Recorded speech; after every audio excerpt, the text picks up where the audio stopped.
What? He has a serious brain injury. What are you trying to go and sneak in and see? That's what I'm so lost about. What's going on, guys? It is JJ here, back with a new video.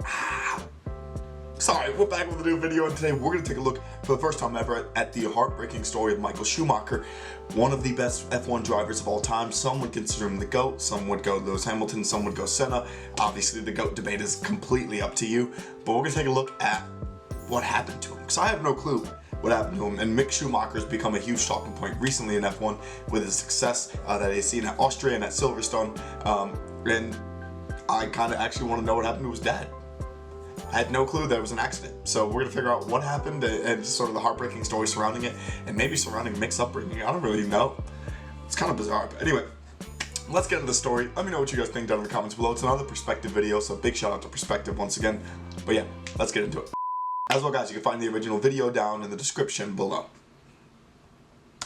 On the 7th of March 2003, I attended the 2003 Australian Grand Prix Friday practice. I was just 6 years old, and I couldn't believe what I had the opportunity to see with my own eyes. The legend I heard about through my dad, and the guy I saw driving a Ferrari on TV. Sorry, fixing the quality.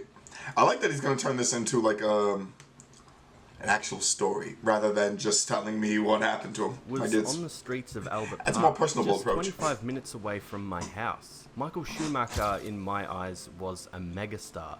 I had not witnessed a sports star have this level of fame before in my lifetime. Michael pretty quickly became my hero and someone that I really looked up to. The first person to really capture my imagination and make me think what was possible in life. In this video, we will touch on events and subjects that could be considered sensitive. Now, I will not be speculating on anything in this video, and all of the information used is only what is publicly available, and a source to everything will be put in the video and the description. Though I thought Michael was a huge I didn't realize it was that deep. The truth was that Michael didn't enjoy the media side of Formula One. Michael was very much a family man and someone who enjoyed his privacy. Michael was very much focused on racing, and as we know, he won 2 championships with Benetton in 1994 and 1995 before leaving the team to join Ferrari. Not only did Michael reach a new level of fame, but he changed the direction of the sport forever. Whatever way you put it, Michael became a sporting icon, winning 5 straight titles with Ferrari and showing unbelievable... And that, just dude, the 5 straight is what's so brutal. Because there was that gap, obviously, in the 90s after winning it with Benetton, that he didn't really do a whole lot. Well, I can't say that. Didn't really do a whole lot. Still was a major player in F1. But once he joined that Ferrari team and they got the car perfect, it's like a blessing in disguise. Like, it just took off. Skill in the rain. Michael created a team bond like no other. He joined Ferrari when they were in quite a difficult place, not performing well at all, and had gone years without a championship. Michael, of course, didn't go without controversy in his career, with a few questionable moments, but I was simply too young and didn't care. To me, Michael was the best. What Michael managed to do was have a living legend-like status. Though he wasn't a fan of the media, he seemed quite considerate of fans, and they loved it. I think the aura of Michael Schumacher's sheer presence remains unmatched. He had people in a state of shock when they got a slight glimpse of him in real life.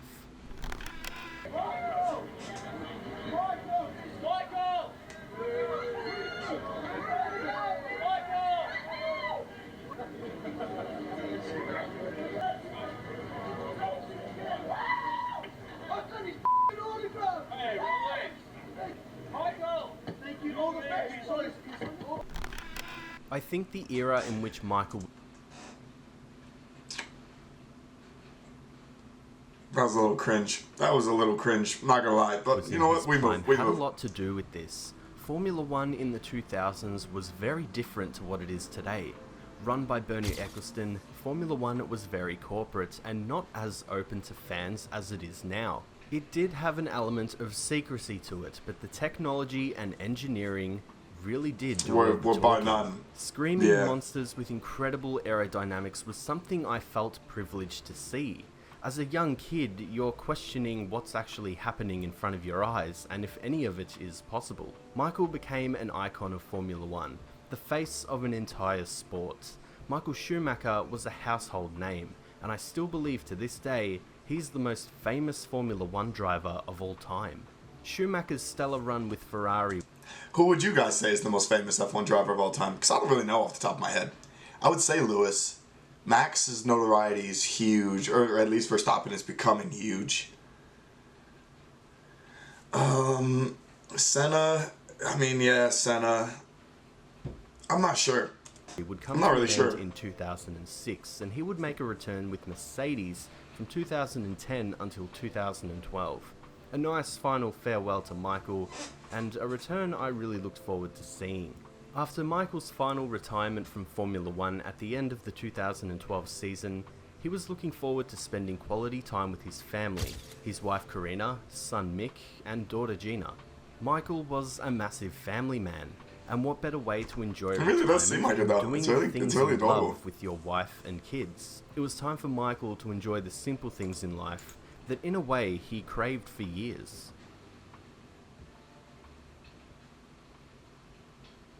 For hours, the media have been camped outside the hospital in Grenoble as rumours circulated about Schumacher's condition.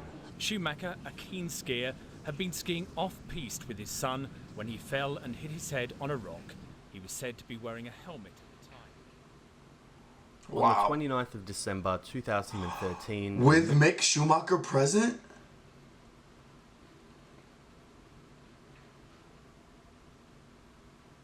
No Mirabel, way. France, Michael was skiing with his son Mick, who was 14 years old at the time. While skiing, Michael would fall and hit his head on a rock and sustained a serious brain injury. The story instantly made world news. A person such as Michael, who was so well known and loved, had the world on edge and desperate for an update on his condition. Naturally, people speculated and rumours would spread about how he was doing. This was definitely a frightening time for the Formula One world, as many feared the worst. The truth is that brain injuries are extremely complex and can be unpredictable. The brain is a delicate part of the human body, and any injury to the brain must be taken extremely seriously.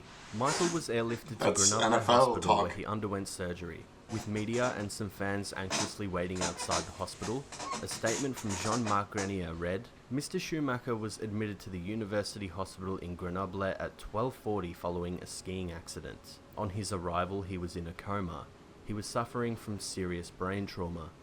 It required an immediate neurosurgical operation.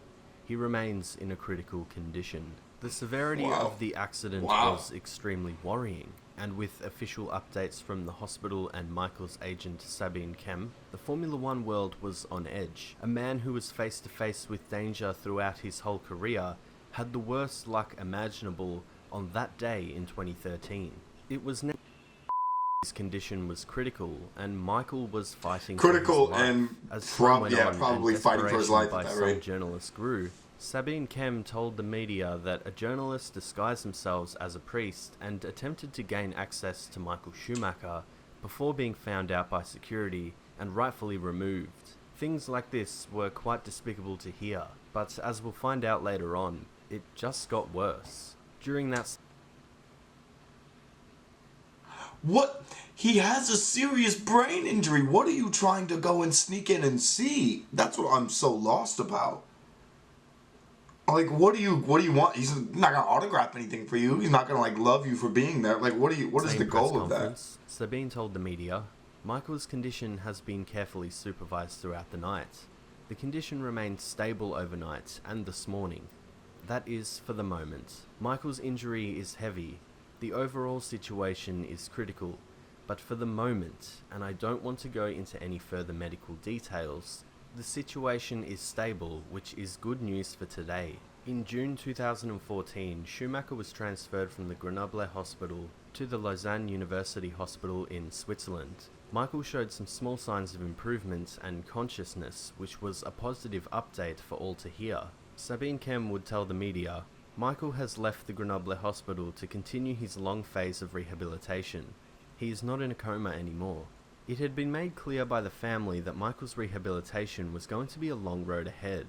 Michael was in the best of care, and he So had the he's world getting supporting better. him. That's a good sign. That's a Understandably, great sign. the Schumacher family asked for privacy. Michael Schumacher would return home in September 2014, where he would continue treatment at his family home. It was, of course, a long road ahead for Michael, and the fight was far from over, but it was good news nevertheless. Michael returning home meant his family could be even closer to him and in their own space. One of Michael's visitors and former Ferrari team principal Jean Todt shared reserved updates about Michael after visits to the Formula One legend. Jean Todt was obviously an important person in Michael's life and continues to be.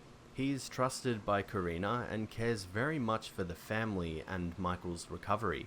I see Michael very often, once or twice a month. My answer is the same all the time. He fights. We can only wish for him and his family that things get better. Todd also praised Michael's wife Karina, saying how important she has been during Michael's recovery. In Because she's been there. 2016, Listen, she a ride or die. She a real one.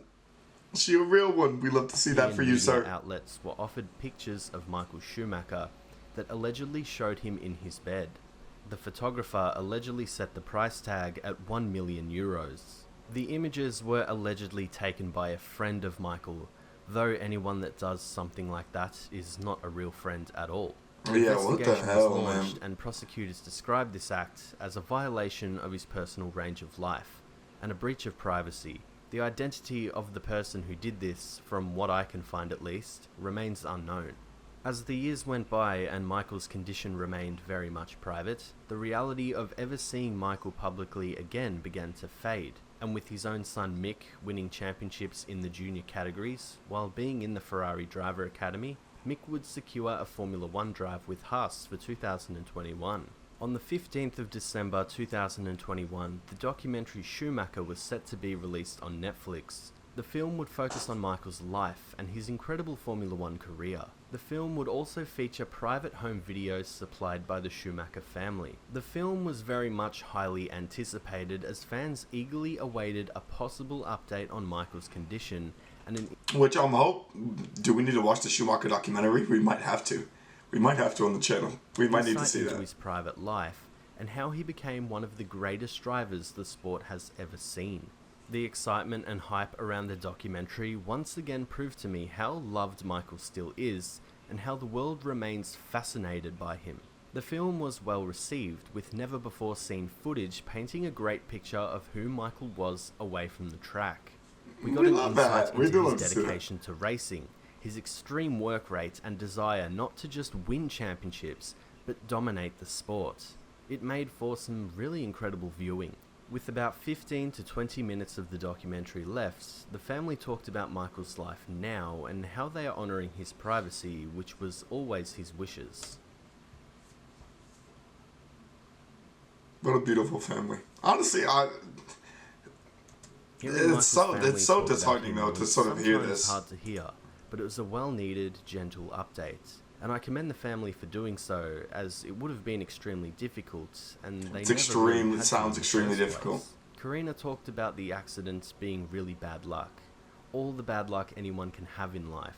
Karina also talked about missing Michael. Of course, I miss Michael every day, but it's not just me who misses him. It's the children, the family, his father, everyone around him. I mean, everybody misses Michael, but Michael is here. Different, but he's here. And that gives us strength, I find. Mick Schumacher would say, I think Dad and me, we would understand each other in a different way now, simply because we speak a similar language, the language of motorsport, and that we would have much more to talk about. And that's where my head...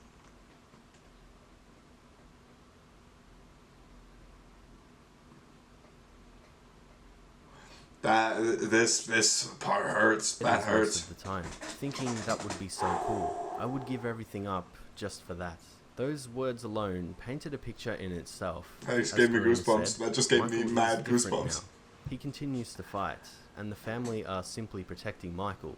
As a Schumacher Yeah, fan, I as they understand should. that Michael may not be the same person I knew growing up. It's a confronting thing to think about, and life is often unpredictable, and things happen which are beyond our control and understanding. One thing that comforts me is that he is in the best care possible. He has a strong, close family around him.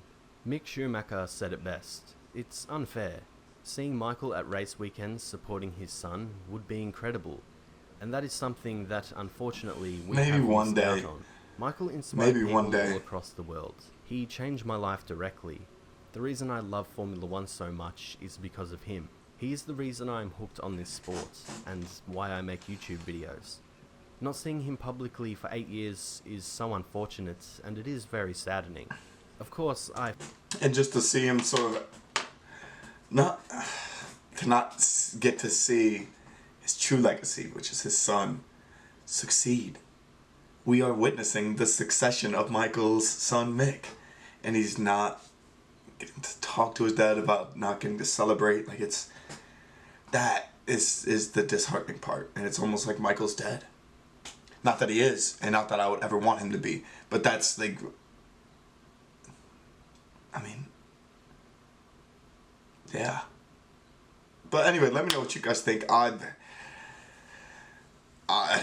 Learning the story of Michael Schumacher, it's one of heartbreak. This really is heartbreaking. The title of the video fits perfectly. So, but yeah, let me know what you guys think down in the comments below on it. Ugh, I need a refresher after that. But yeah, peace, guys.